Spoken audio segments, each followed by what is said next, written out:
San Francisco this week hosts APEC. We're joined by San Francisco's Mayor, London Breed. Mayor Breed, thank you for your time this morning. Of course. Look, there's one question that everyone has.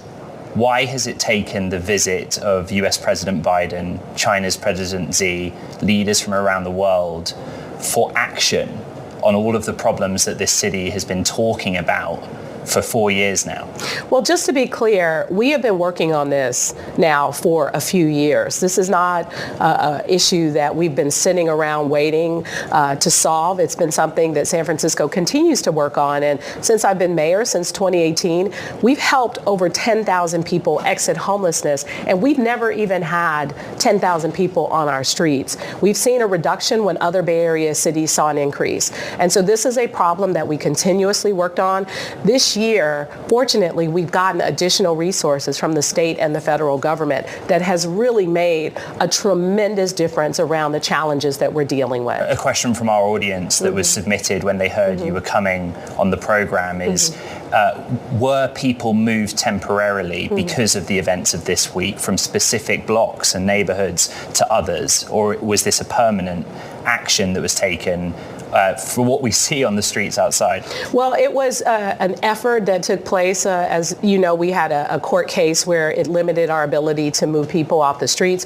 We still have a few hundred beds available, and our street outreach team is out there every day. And after we got clarity from the Ninth Circuit Court of Appeal, people who are offered shelter are no longer involuntarily homeless. So we are able to move them into housing, into treatment, into support. And so we have been very aggressive once we had that clarity to get people off the streets. Our goal is always to provide support, to provide compassion, but to not let people linger on our streets, especially when we're offering them an opportunity for housing. Our hope with what we've offered is that they will hold on to what we're making available to them. Mayor Breed, the frustration of San Franciscans and the perception of the outside world is this happens every APEC or even with Dreamforce. For a week, the city is cleaned up. It puts its best foot forward. But when everyone leaves on Friday or at the end of the week, what guarantees can you give the city that this is permanent, that the actions the city's taken to address the problems we know about will continue? Well, to be clear, APEC is a very unique event in San Francisco. We haven't had a global event of this magnitude since the United Nations was established. So it's a big deal. And after Dreamforce, things that we've done to keep the streets clean, to deal with the open air drug dealing and using have continued, which is why we're seeing a significant increase in how great the streets look of San Francisco. And also, just so you know, we have certain concentrated areas where there are challenges. Other major cities in the U.S. have the same problems, but in our neighborhoods and the outskirts of San Francisco, things have been looking up for a very long time. Welcome to our Bloomberg television and radio audience worldwide. We're speaking with San Francisco Mayor London Breed. That's the case, right? That these issues are not unique or specific to San Francisco. Indeed, other Californian cities experience them. Why does the world think, though, that San Francisco is a problem city and sort of apportion more blame in that sense than to other cities? Well, San Francisco has always been a larger-than-life city. People are always surprised to find out that our population isn't even 1 million people. We represent the entire Bay Area. It's a global city. It's the gateway to the Asia Pacific. And so what this city has represented in history, whether it's the United Nations in 1945 or the peace treaty with Japan in 1951, San Francisco continues to be that city that creates those global connections, that is really oversized in terms of its image around the world. And it's one of the most beautiful, iconic places anywhere. So we're going to always get attention, whether it's good attention or bad attention, depends on what the story represents. And right now, APEC, all eyes are on the city. Artificial intelligence, of the top 20 AI companies in the world, 8 are in San Francisco, and they are growing rapidly. Autonomous vehicles are being tested here. We're seeing so many new technologies and things that are changing the world. And even during COVID, we were a leader and we saw one of the lowest death rates anywhere in the country. So San Francisco continues to get a lot of attention in various aspects, and that will continue. And my hope is, as a result of APEC, people will finally get to see what San Francisco is from their own experience. The centerpiece of this week for many is President Biden meeting with President Xi, and the expectation is there will be some discussion about fentanyl. Yes. If you had the opportunity to speak to President Xi this week, what would you ask of him in the context of fentanyl? Well, part of it is, just to work with the U.S. and to ensure that the resources that are being sent out of China that come into either the U.S. or Mexico are cut off to the fullest extent possible, that we work together in order to ensure that this deadly poison that is killing people in San Francisco in significant numbers and all over the country, that we're able to combat this, to stop it, so that we can continue the relationship, the good relationship that always existed between China and the U.S. around trade, around business growth and development, because right now this is a big part of what I think is also having an impact on our relationship, because it has been so deadly to the people of the United States. Mayor Breed, who will you be meeting with this week, and what are you hoping to achieve when the week ends?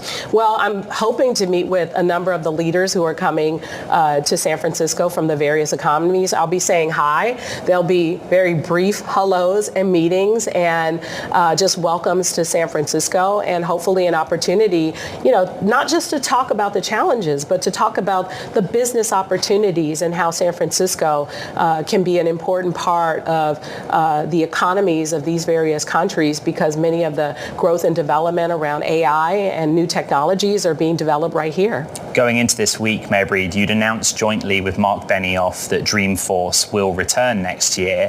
Has Mr. Benioff given you any guarantees that Dreamforce will stay in San Francisco beyond 2024? Well, right now, next year, Salesforce is committed to hosting Dreamforce in San Francisco.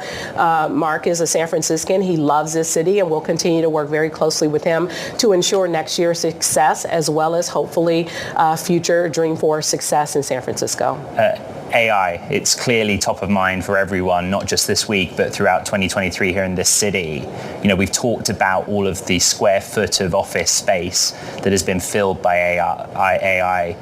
Dozens of startups have been founded in this city. What action will you take this week to continue that? What initiatives are you trying to put in place to continue the growth that AI seems to be centering in our city?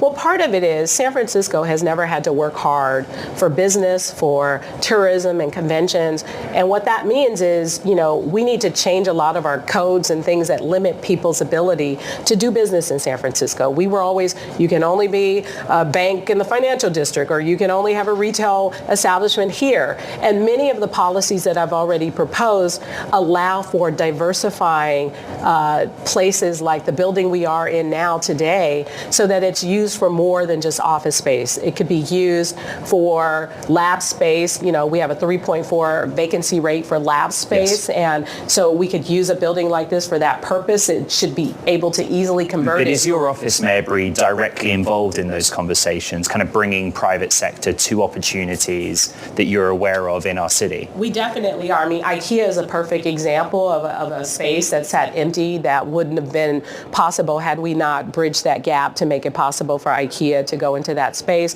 So we're doing both. We're changing policies based on, the communities and the people who are property owners to allow for their properties to be used for more than just one use. We're making planning code changes, and we're trying to just make it easier so that the process is not as cumbersome in trying to deliver something different and unique and diverse for San Francisco business. Mayor Breed, until very recently, San Francisco was the only city in the world that had 2 robo-taxi companies operating 24/7 and charging a fare for driverless rides. Cruise's permit was revoked. I appreciate that's the jurisdiction of the DMV and the CPUC, but if Cruise were able to demonstrate they fixed the issues that the regulators were concerned about, would you support their permit being reinstated?